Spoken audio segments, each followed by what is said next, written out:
Hello, hello, hello. This is Adrienne Berg, and this is The Ageless Traveler. And I'm here with a very special guest because we're discussing a book that is really a love story, a book that is really history, and a book that I will bet my bottom dollar you do not know the background story of. And it will take you in our discussion with a world traveler in different parts of the world, something brand new to you. And by the way, to me too. I'm speaking with author Judalon de Bornay. She's the author of Great Crossing, a Forgotten Love Story. So, Judalon, thank you so much for being with us today. I am so happy to be here. So, this is going to be exciting, but the excitement, I think, is discovering a new story, and particularly one that deals with a world that we don't know much about. Travel, of course, itself is a world that we want to hmm enter that we don't know much about, but this Great Crossing. Tell us a little bit about what book is like, and then what inspired you to write it. The book is about Vice President Richard Mentor Johnson, who was vice president to Martin Van Buren, a president and a vice president totally forgotten. Yes. They were both proteges of Andrew Jackson. And the important part of this story is that Richard married in a ceremony one of his parents' slaves, Julia Chinn. And he was proud of their two daughters, claimed them as his own, defended them at a time when it was illegal in Kentucky, their state, to have any kind of mixed race marriage and to make legitimate your mixed race children and to claim that your relationship with a slave woman was one of love and affection and protection. The way I discovered this was I'm a teacher. I'm a social sciences teacher. And at this time, I was preparing some special lessons for my advanced students in eighth grade American history. I came across this story and I was gobsmacked. I said, who has written a book about this? This is the year 2003, a long time ago. Nothing was written on them that I could find. One blog post by an African American historian, and there was a thread of conversations. And one of the questions was, wow, why isn't there a love story written about these two? And it just pierced my heart. I thought, I need to write this. You know, I will tell you that one of the reasons I so much wanted to have you on the show is that we've been looking at Black travel, Black history travel. And next week, we will be featuring a festival that's in the great state of Florida called the Zora Festival. Talking about travel, I've been working on my research and working as a teacher off and on for a few years, the research that is. My daughter went to school in Virginia, and I looked at the map, and by golly, it was only a 7-hour drive from where she was in Virginia to Georgetown, Kentucky. And I Mhm. thought, I need to go. I need to see. Sound. Didn't Yep. do it justice. It was wonderful. Adrienne, I have to tell you, those people in Georgetown, Kentucky, it's not far from Lexington, were so warm and gracious. They stopped everything, made phone calls to friends, and said, hey, we have a lady here interested in the Richard and Julia story. About a half hour later, a man was in his car. He took me over to the properties where they had lived and cultivated the museum there. I was introduced to their small but mighty museum, and everyone was so gracious. I only spent 8 hours there, and I learned so much more in those 8 hours than I had in 5 years of research. You know, I'm going to put on the show notes not only your book, because everybody's going to want to read it, and it is a love story, touching Oh, love story, as well as a historical book, but there's a course. There's a course about road trips throughout the United States oh, this where would be you can go to literary locations. In your case, this area of Kentucky, you made into a literary location because oh, you've written the book. It's fantastic. Now, I have to tell you that one curious thing that I get from this, and I have to ask you, is Richard. Let's go to Richard for me. How did he oh get yeah. away with it? I don't understand how. I don't either. Amazing. I mean, He had either he was the biggest narcissist and didn't think the rules applied to him in any way, or he was so much the favorite of his parents. Out of nine brothers, it seemed like all of the energy and emphasis was on Richard, Richard, Richard. And I write in the book, I think his family members were extremely jealous. He just seemed to have charisma, intelligence, was socially facile. He became a military hero at the time during the War of 1812, which greatly enhanced his prestige. And he was already a very young congressman. He was elected at age 24, so he had to wait until he was 25 to serve in Congress. He worked his way up into the Senate, and then as a protege of Andrew Jackson, went on from there to the vice presidency. The story about Julia did cause him grief. A lot of people made fun. There were terrible cartoons scandalizing, just as they had with Thomas Jefferson and Sally Hemings. But somehow he rose above it. And my personal opinion is it was out of love. He loved this woman. He loved their daughters. And somehow he was able to just rise and float above it all. And the people loved him. yes, And and they voted for him. they vote for him. Let's take a look at Julia for a moment. Yes. Today we have a lot of women's studies in academia. And Yes. again, a forgotten name. This must be a person who could take it. Oh my Yeah, goodness, yes. and be loud and proud about it. So we have to also look at her commitment to him, right? Yes. And to the country. That's such a good point. I love Julia. My version of her is quite different from the factual nonfiction books that came out after I published. I feel she was very strong. My understanding is that I hate using this word and I use it with air quotation marks, but there was a tradition among privileged white women to kind of take under their wing as a sort of pet, especially talented young enslaved child. There's a wonderful book written about Martha Washington's um, very strongly bonded attachment to her young enslaved girl. And I have a feeling that Jemima Johnson, Richard's mother, was greatly attached to Julia, saw her potential. She was well educated for the time, much less as an enslaved person. She was groomed to be the assistant to Jemima to help her, as most women on plantations and large farms were the ones who provided the organization of enormous thousands of acres of land, let's say 100 plus enslaved people and other workers, trade, all of these things that Jemima passed on to her. She had skills, and I think Richard was proud of her. And there are many, many historical accounts of people like the Marquis de Lafayette on his Grand American Tour of 1825, coming to their home, Blue Spring, and being feted 5,000 guests. And Julia organized all of that, played the piano, her daughters sang. But the catch was, Adrian, as soon as they stepped out of the confines of their plantation, their farm, they were considered persona non grata because of their race. Yeah. They presented as white, evidently, but no, they were technically enslaved people, and they had no social prestige at all. On their property, great prestige. It's so interesting in the world of travel.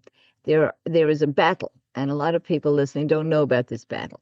On the Mm-hmm. one end, we're looking at, as I said, Black travel, Black locations, Black stories, because we have everything from the original Green Book, where Black citizens had to go to only special hotels, Yes. wouldn't have been welcome, where people took their life in their hands just to Yes. travel. So Hmm. today we're looking at all of this in a positive way. Where are wonderful places to travel? That's one part. The other part, and it came out very recently, is questioning whether Southern travel at plantations, and I've done this, Mm. in the South many times, visiting Yes. plantations as an Yes. historic, almost like a museum. Yes, they are. But at the moment, they really show you the Gone with the Wind side. Beautiful Yes. clothes, they set tables, and all of this, and they really do forget the other Yes. part. So the question, Oh, should this continue? And I'm concerned that we'll eradicate that kind of travel by criticizing it down to the ground. I think what you're doing is really inciting interest in places like that because there's so many real and true stories oh, there are. behind this. There are, and we need to find more. We need to find more. And I will say that if anybody wants to go to a place where they've really done a really good job, and that's Williamsburg, Virginia. If Oh, I you go to love William, yeah, Williamsburg. it's an incredible place, not just because it's historic, but because they have really managed to give the voices of the real Uh-huh. people who really live there. So, yes, in a way that we can understand them, empathize with them, get it, the goods, the bads, the uglies, the Hmm. surprises. And that's Oh, what you do in yes. your book, The Great time Crossing. travel. Yeah, a forgotten love story. Now, when we come back, I'm going to take a little bit of a break and I'm going to ask why you decided to make this a fictionalized love story. And that was a big decision. Everybody else who came after you didn't do that. They wrote a history book. So that's a really important thing for anybody out there interested in historic fiction or even becoming a writer in that. How difficult is it? Don't you guys go anywhere.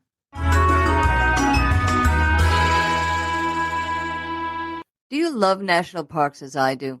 Well, if you're 62 years or older, you can buy a $20 yearly pass or an $80 lifetime pass online. The pass covers entrance and standard amenity, day uses, recreation fees for pass holders, and their companions to more than 2,000 recreation sites managed not just by the National Park Service, but by Fish and Wildlife Service, Bureau of Land Management, Bureau of Reclamation, Forest Service, and the Army Corps of Engineers. At per vehicle areas, this one pass covers all passengers in a non-commercial vehicle. And where per person fees are charged, the pass covers up to 3 adult companions. Now, this is a bargain, and you'll find out all about it in our show notes and exactly where to go online to get your pass.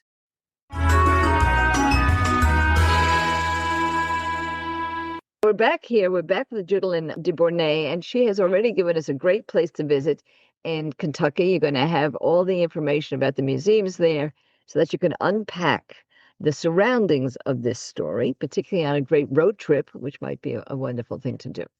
I will have all the information on the Zora Festival, which takes place every single year in Florida.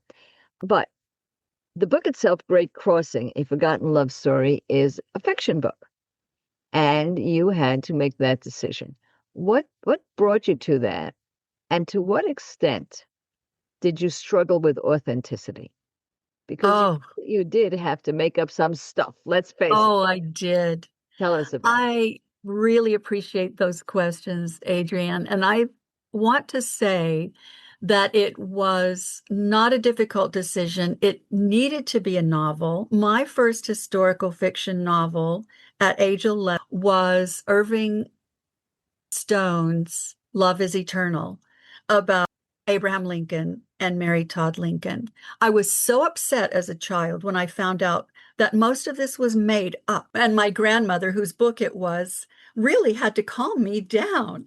And so it's ironic that so many years later I made this choice, but I had no other choice. And I'll tell you why I came to that conclusion. Everything in the world was available about Richard because of his political, he was on record. Mhm. And my first husband and I had lived for many years on Capitol Hill in Washington, D.C. And so I knew all about researching in Washington, D.C. records. No problem there. Abundance of material. But Julia, all I had were a couple of pamphlets, the information that those wonderful people gave me in Georgetown on my visit, and my prolific notes, the contacts that they gave me in Georgetown with distant relatives of Richard and Julia. And there was just so little lore passed down about her. The two younger brothers of Richard, after he died, after Julia died, and one of their daughters died, were in the hands of their surviving daughter. And somehow these two brothers were able to exert their power to take all of these letters between Richard and Julia and burn them, destroy them, whatever they did, they got out of circulation. Now, so therefore, I had to make stuff up. I had a trip to Washington, D.C. with my daughter because she was back there. And we went to the Manassas battleground. And this was so exciting because I was already working on the book. Across the street from the museum interest was the farm of the Chinn family, Chinn. And that was Julia's enslaved family name. Evidently, her mother and other members of the family that I did not know about at that time were the property of the Johnson family. But it made me wonder about the provenance of that name. Another thing that really helped me was going to South Carolina to see my Huguenot family heritage and the Dubose family, who came, had 11 children, who all survived and all had huge families over 300 years. There's about 3 million descendants of them in the United States. My goodness. Isn't that something? So we have a Dubose family reunion, and only a few hundred come maybe. But that tour and doing exactly what you mentioned earlier, going to these antebellum and even colonial plantations, the ruins thereof, the chapels out in the swamplands, fascinated me. And it gave me a feel for what it must have been back at that time, their lives, which I have in the book, 1780 to 1850. Richard's lifespan. South Georgetown has been too modernized and beautified, but I'm telling you what, out there outside of Charleston in the swamplands, Yes. it looks and feels just like it must have 250 years ago. That really inspired me. And I agree with you. I don't think there should be the sugar coating. And I have to confess, I sugar coated some things. Yes. One example is that Richard and his family did not approve of whippings of enslaved people. That wasn't true. But I had my own reasons to kind of build the love story. And I probably should go in and rewrite it and change it to make it more realistic. However, love stories, you want to emphasize the love, not the horror. Well, we've got the issue of trauma. When you're reading a book, you read it for a reason. That's true. They call the beach books, the ones that go in and out. Oh, yes. You read it, as I read, cozies, mystery cozies. Oh, me Because for too. me, it's stress reducing. Yes, indeed. And one of the things about mystery cozies that's always criticized is that the person who is murdered never liked them. No, it's very important in a mystery cozy, because a mystery cozy is not traumatic, that you don't care about the person who's murdered. I don't know. Yes, you have to not care. Yes, you have to not care, because otherwise you get upset. And this is not to make you upset. So you do take that license of not upsetting folks in a love story. Yeah. That's a decision you made, and things can change. Right. Now, one of the things I do want to point out here, and then we'll take a little break and talk about your world travels in general, is that this book is a catalyst to travel in the United States. There's a lot of reasons to do that. You talked about Savannah, Charleston, and Asheville are 3 important cities that people are traveling to and even retiring in. Yes, I've You've given us noticed. yet another reason to go to that area. Given us a reason to go to Georgetown, Kentucky. You've given us a reason to look at books that we love, fiction or nonfiction, and use them as a reason to culturally travel. And we'll take a little bit of a break, and you're going to hear about our newsletter. And it's a free newsletter. And every week, we have something called Culture Vulture, travel that is specifically to enhance your cultural strength and ability. And what we learned from science is that when you understand other novel environments, that's what the scientists call it, novel environments, you actually become personally more empathetic. You become more open to the world. It creates new neural pathways. So there's so many reasons to travel using a theme.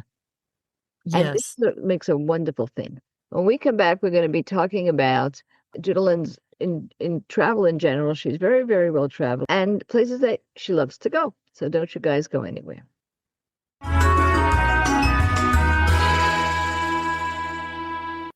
Did you know that 3,000 people receive the Ageless Traveler newsletter every single Tuesday, and it's free of charge? Well, you simply subscribe on our website, agelesstraveler.com, when you see the pop-up, or take a look at the resource section that's in the show notes accompanying this episode. You'll also see how directly you can subscribe to our newsletter. Now, what will you find in there? Well, every single week, you will get news you can use about travel, cultural experiences you can enjoy, suggestions for luxury travel for less, and yes, I answer your questions. And you can even send me those questions by text or voicemail, and you'll see just how to do it when you receive your Travel Tuesday newsletter. Plenty of discounts, plenty of inspiration, so that you never stop traveling. That's agelesstraveler.com. Take a look at the pop-up, subscribe, or take a look at our resource list accompanying this and every episode, so that you get a direct link to Travel Tuesday.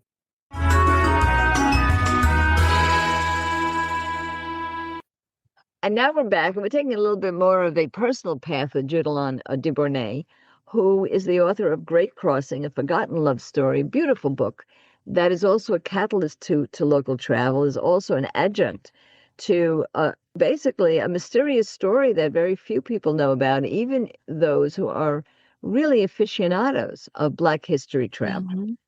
I will get back to the story itself in a moment, but I want to ask on a more personal level. You're a traveler.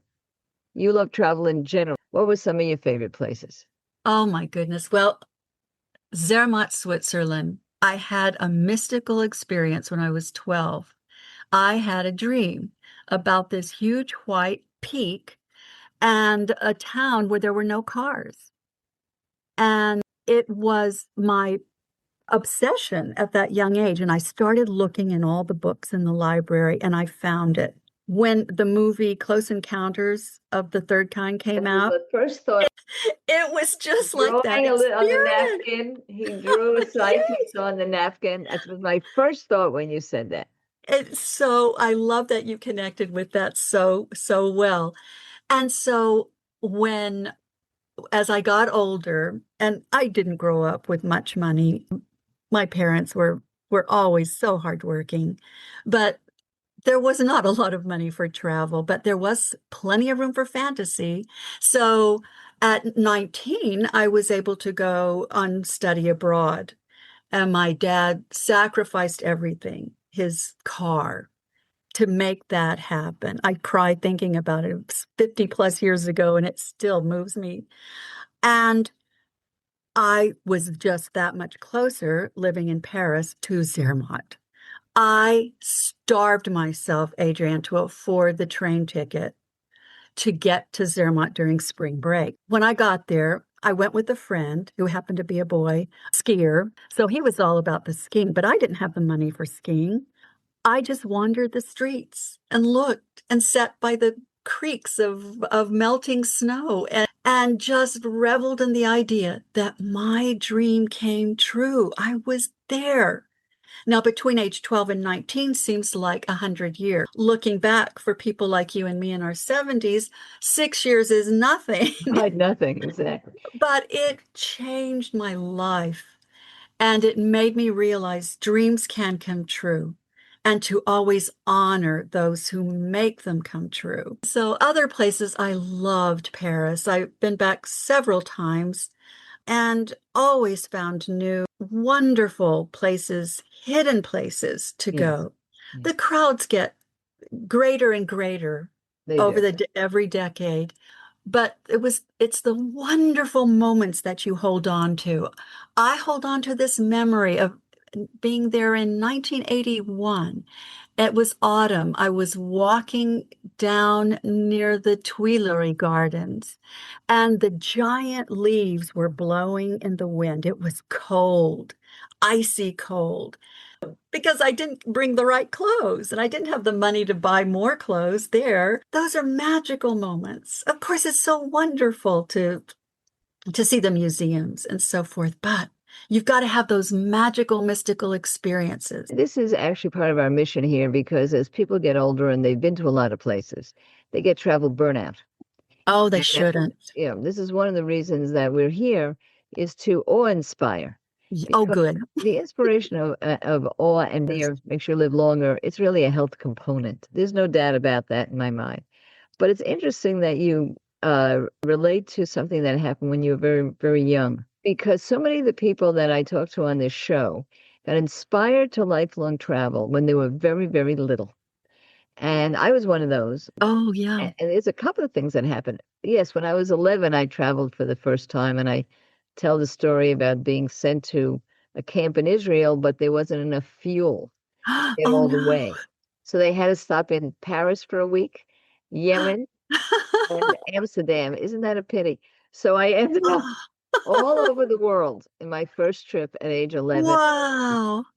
But the fact is that we just had Philip Ferranti, who I mentioned, wrote 140 hikes, great hikes around the Palm Springs area. And he Yes. became an icon of hiking, all over the world. But he told the story that at age 7, he was taken on his first hike and there was a mine. And his father's friend took Ooh. him to the mine and helped him find pennies and Ooh. dimes that the Wow. miners had left there. And from Yes. that moment on, age 7, he was hooked on hiking and he actually created Yes. a hiking revolution. So it is so important as grandparents to get our little kids traveling. It makes such a difference. And in Oh, it does.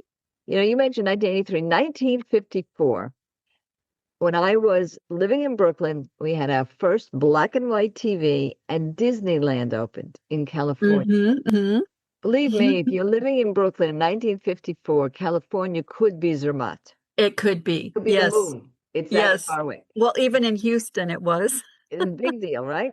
And I had no interest in Disney. I wanted to go to Borneo, where the Jungle Cruise was. And it only took you 6 years, but I didn't get to I Borneo until I was 55 years old, but I got to Borneo. Oh, you did. See, we make our dreams happen. It's so true. Oh, you spoke about Israel. So one thing we got to do at the end of our travel study abroad program, we were right between, this was 1973. So in June, we got to spend the month of June touring Israel. And we were a very, very small group. It was transporting. Talk about back in time. And only 5 months later, the Yom Kippur War happened. Yes. And I was so overwhelmed with that. Every single day, every view is still so engraved in my mind. Yeah. And it is a religious experience, of course, for many people who visit. But just at the time I got my degree in anthropology, a lot of archaeology emphasis and geology, just scientific research there you can do by scanning the land. Just if you know enough, just enough before you go on a trip like that, your eyes are opened to history as well as geologic history. And I highly recommend that before you go somewhere, do a little bit of research on the unordinary things like the geology, the topography, not just the museums and the great restaurants. Yeah. Well, I will tell you that, and this may sound strange, being It won't. Jewish, I've gone many, many times to Israel. It's the Mm. first time I was 11. I'm very sorry about the atrophying right now because of the Hmm. situation. But what may be of interest for people who go is the 10 stations of the cross. I walked those stations. And that's generally when you go, you get divided. There's particularly in Jerusalem, there's the Catholic and the Christian section. Take you there if that's the kind of trip you're on. There's the Jewish interesting interests and the great religious issues, the Wailing Wall, and there's the Muslim. Don't do that. Go Mm-mm. to all of it. All of them. Good for you. Yeah. Don't do that. Your world will open in a way that it could never in any other way do that. I And couldn't right agree now, more. we have at the NIH, the National Institute on Health, Hmm. neuroimaging studies, neuroimaging studies of what your brain does when you travel to novel locations. And the more you do it, and the more novel the areas that you're in, Hmm. the more every part of your body, whether it's cognition, whether it's your cell structure, whether it's your heart capacity, improves. And that I love neuroscience that. I believe that. I'm just gleeful and joyful sitting here talking with you about about this. it. And I have to tell you, before I broke my hip at the end of May on a visit to Omaha to my family, well, I got to go to New York City. And I have to confess, it was only my third trip to New York City in my whole life, and the only time I'd spent more than one day there. 3 days, all I did was go to the Metropolitan Art Museum and go to every wing that was open. It was so life-changing. I narrowed it down to what I knew I could handle and what I truly knew I would regret the rest of my life if I didn't If you do. didn't see, it's interesting. I was at the Met only 2 weeks ago. Oh, And I'm you so can jealous. imagine how many times I've been there because I was born there and I lived there all my life. Yeah.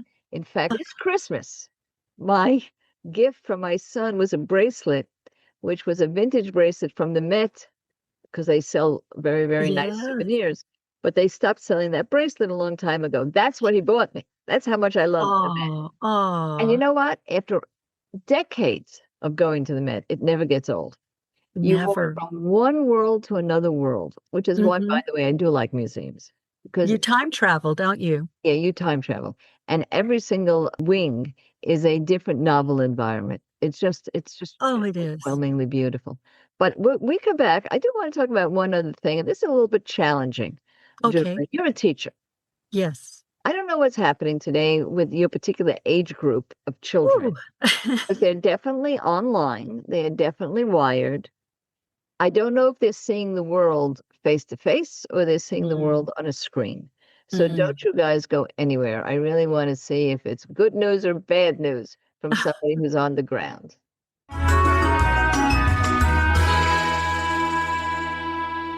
You may have been reading in our Travel Tuesday newsletters that travel increases your longevity. Over and over again, the research shows why. You make more connections, you thwart loneliness, and you simply have a great time. So why not get started now from your armchair? Simply go to agelesstraveler.com and see our invitation that asks you right on the homepage to join our Facebook salon. We call it a salon, not a group, because it's a place to meet people, to connect, to travel together, to share your travel experiences. So simply go to agelesstraveler.com and join our Facebook salon.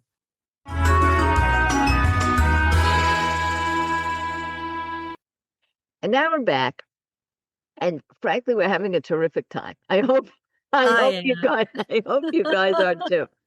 I'm here with Judalon de Bornay. You're going to read her book, Great Cross. Look, if you want a book that has all the appeal of forgotten love story, history, places to go, then Great Crossing is a wonderful title, A Forgotten Love Story. And that's on Amazon. And you've heard her journey in writing this, and you've heard her love of travel and the elements of it that make it so important as we mature, the issues of awe and curiosity and lifelong learning. But I want to, flip it a little bit, Judalon. I want to talk about the younger generation Oh, and please. your interface with them. I will tell you that when I was in kindergarten, and this is going to be, so old fashioned, we had to take a half a grapefruit. Hmm. We had to put paper mache over it, and we had to make an igloo. We learned about that culture. We also had to make a little book about Mexico. And Yes. this was kindergarten. Yes, Now, kindergarten. I don't, not so sure that most of us didn't have a television yet at that point. Mm-hmm. Boy, we learned that there were other cultures. And we were taken to the Brooklyn Museum and we were Yeah. shown other Oh, cultures. So we oh. shown the world. And honestly, it was an inner city poor neighborhood, Mm-hmm. but it was Uh-huh. very important. They called it culture. Yes. Today, kids could see the world in a second because of all of the technology we have. Oh, yeah. Is it working? Are they becoming more citizens of the world, or is it just not face to face enough? I don't have an answer to. I don't either, but I can tell you anecdotal experiences from my point of view after teaching. Well, I think I was in my first classroom in 19 mid 70s. My favorite class to teach was geography in high school, and it always broke my heart when we would pass out maps and students had no idea how to even label one country on the continent of Africa or one country in South Asia, that kind of thing. So this has been going on a long time, even way before and after the rise of all the social media and electronic devices that take away from our children's education instead of enhancing it. I feel personally it hasn't quite changed. I think it's because demographic people with money travel and they take their children. I'm sad to say when I've traveled, I've seen most of the children on their devices, Right. not looking and exploring their surroundings. Do feel strongly, though, that as teachers, we can advocate for more emphasis, like you had as a child, on cultures. What has taken that away, and I resent it greatly as a social science teacher, is the emphasis on teaching to the test that we've had for the last 26 years, and particularly in the last, well, 2 decades with testing and teaching to the standards, teaching to take the test. They learn a lot of skills that way, but it's skills, not the deep connectivity to cultures like you and I had when we Yes. were growing up, making our little paper mache things and looking at pictures and doing scrapbooks and research. We were excited, and Yeah. it instigated in us a wow factor of, wow, look at these people, how different they are, and how they talk and dress and what they do.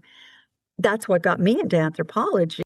Those experiences as a small child that I Sure. can relate to you. So, our hope is that we teach our children how to use their devices to explore the world. Start with Google Earth. Yes. I have great faith in, I'm not one of those older persons who say we did it better. I think we did not do it Mm, better. I agree with I you. have It's, incredible faith in the youngest generations all the way through the folks in their 30s that I work with all oh, the time. These, good these for are you. dynamite powerhouse people. Yeah, I But agree. here's my hubris. Every time I talk to somebody who's younger, tell me about their grandparents. And their Oh, grandparents had a huge effect on them.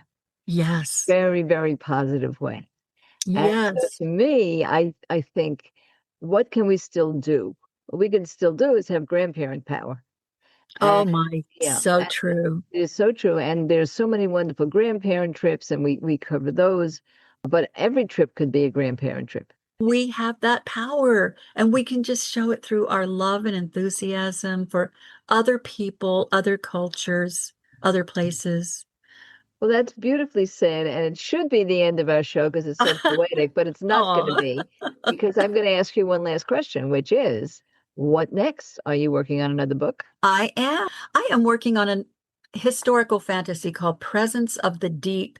It starts out in 17th century Amsterdam with an anatomical artist, and he winds up becoming a merman. And it Oh, sounds crazy, but it's sounds like a all movie. It is, and I hope, well, I don't know if it'll ever be. I wish Great Crossing could become a movie, but I am having a blast with my research and even more importantly this time, letting go of so much research and letting the unconscious creative mind take over. So we thank you so much, Judalon. We're going to have every way that we can contact you in our show notes. And as you know, we have Travel Tuesday. Please subscribe Oh, to I love our it. free. Yeah, it's going to be it's a free newsletter. Judalon will be in one of the issues very shortly. It tells you about culture, news you could use. It's always free. We have free ebooks for those of you who feel you can't travel because you're caregivers. We help you with that and so many other things. And of course, join our wonderful community, Facebook salon, we call it, not a Facebook group. All of this you'll find on The Ageless Traveler and on our show notes. You will see the direct links. And for everybody, never stop traveling.